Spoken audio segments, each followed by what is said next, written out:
the last theoretical video before we start talking about exercises in R, how to do things in R, in this learning sequence is about understanding correlation. So what correlation actually tells you and what it doesn't. Well, first of all, you can see this illustration from Wikipedia where I have different data sets. You can see all these data sets are two-dimensional. So this is X and this is Y. You can imagine these two axes in all the cases. And then you can see the correlation coefficient on top of the data set, right? So what correlation can tell you and what correlation cannot? Well, first of all, it tells you how close your points are to a straight line. And then you can see clearly the first row here. It shows you, for example, if points align exactly on a straight line, so the correlation is 1 + 1 or -1, depending on the slope of this line. So if slope is negative, then the correlation is -1. If slope is positive, the correlation is 1. Then if points are scattered around this imaginary line, then the more scattered the points are, the less strong this linear trend is, the smaller correlation coefficient. So you can see that this is 0.8, this is 0.4, and then you can see when it's very difficult to see the line here, actually, I can tell you that this line will have slope equal to 0, and in the next learning sequence we will also see it why. Then you can see that the correlation is 0. It means that there is no dependence between X and Y. There is no relationship between X and Y. And then likewise, if you have similar scattering pattern, but the slope of this imaginary line is negative, then the correlation will be also negative. Correlation doesn't tell you anything about the slope of the line. Actually, it has a relationship to the slope, but this relationship requires additional statistics. So you cannot define the slope based solely on correlation. And therefore you can see that although in all these cases we have different position of the line, the correlation is the same. So -1 or +1. Okay. And then finally, correlation, you remember correlation and covariance as well. There are statistics that tells you something about linear relationship between two variables. If there is a relationship, if there is a structure in this relationship, but this relationship is non-linear, like in all these cases, you can see that the relationship is non-linear, then the correlation will be 0.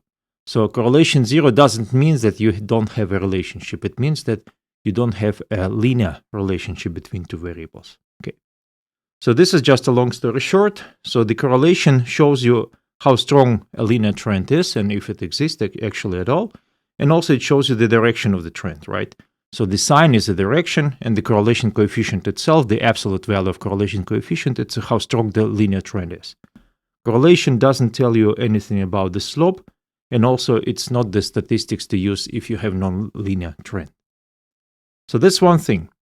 The second thing is that correlation is a statistic.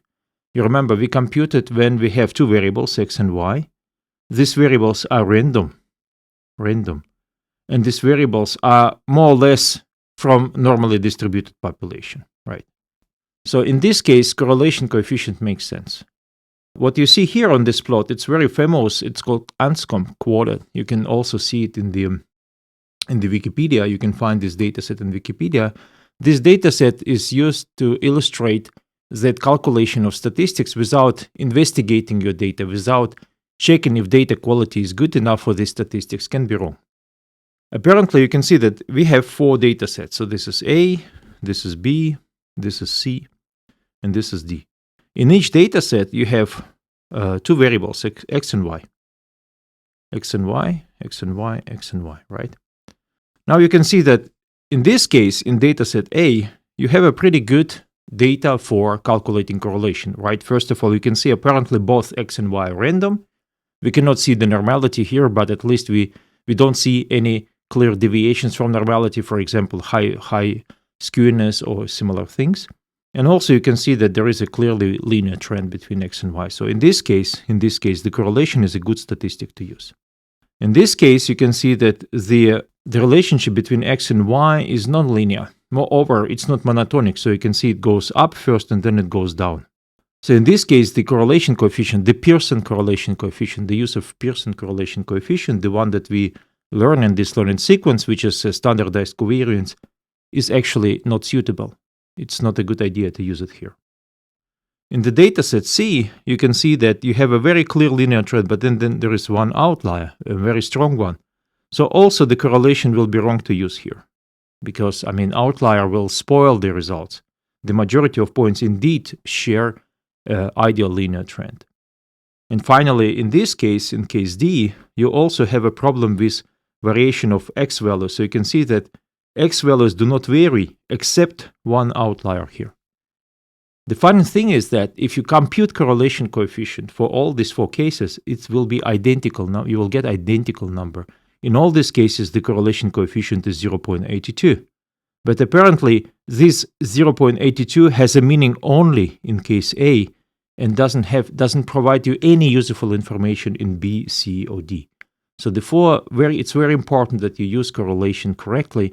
And first of all, look at your data and check if indeed correlation coefficient, the Pearson correlation coefficient, the one that we learned in this learning sequence. Actually, there are other ways to compute correlation coefficient. We will learn at least one at the very last block. But the Pearson correlation coefficient doesn't make sense to use if you don't have a linear trend and random data. Another important thing, which you've probably seen many funny pictures about, it's a correlation and causality. Well, correlation between X and Y doesn't necessarily mean that X has a direct influence on Y. So there is a causality. So X causes Y. It can be that indeed X causes Y.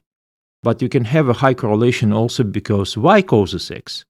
Or because both X and Y are caused by another hidden factor Z. Or it can be also coincidence.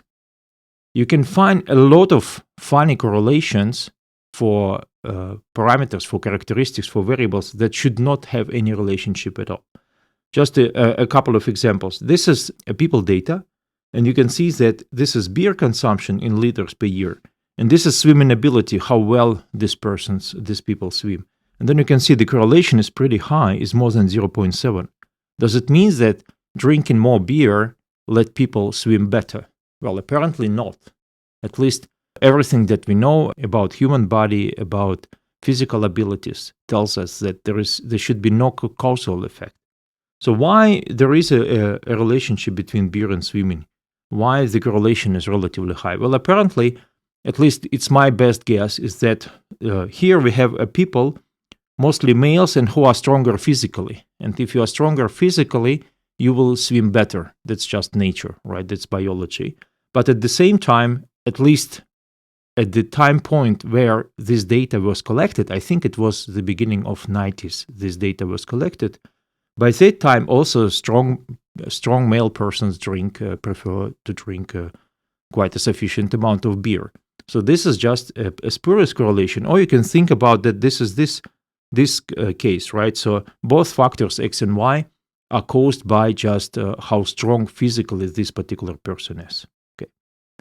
You can, as I said, you can find a lot of funny correlations. They're called spurious correlations in internet. One of the most famous probably is that the relationship between number of pirates and the global temperature. You can see that here you have the decreasing scale, right? So although the points going up, it means it's a negative correlation, right? So it means that the less pirates we have, the higher global temperature is. Well, apparently there is no relationship between number of pirates, or there is no causal relationship between number of pirates and global temperature.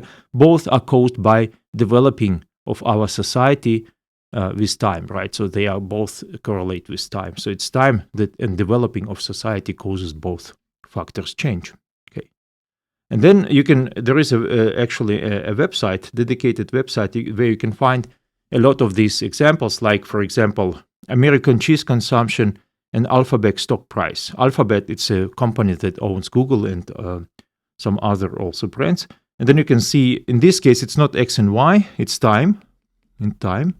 And then you can see this is one factor, this is the factor. So this is X and this is Y.